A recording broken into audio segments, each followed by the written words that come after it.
What's up, Impala World?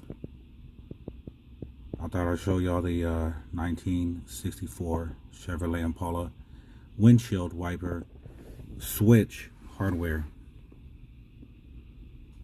Yeah, the original stuff. This right here, this one right here, this is the actual knob. It's got some weight to it. It really does. There's weight to that. I'm going to be simply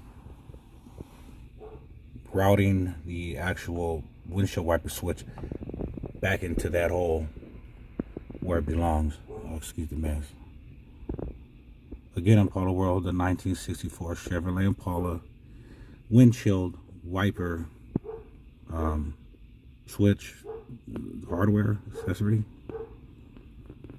So that has a little screw on it.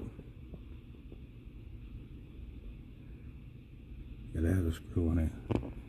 Trying to get a better look. I'm gonna try to be cleaning that up instead of buying a new one. I'm definitely keeping the original one. I didn't even notice that right there. That mess. Anyways, y'all. Polo World.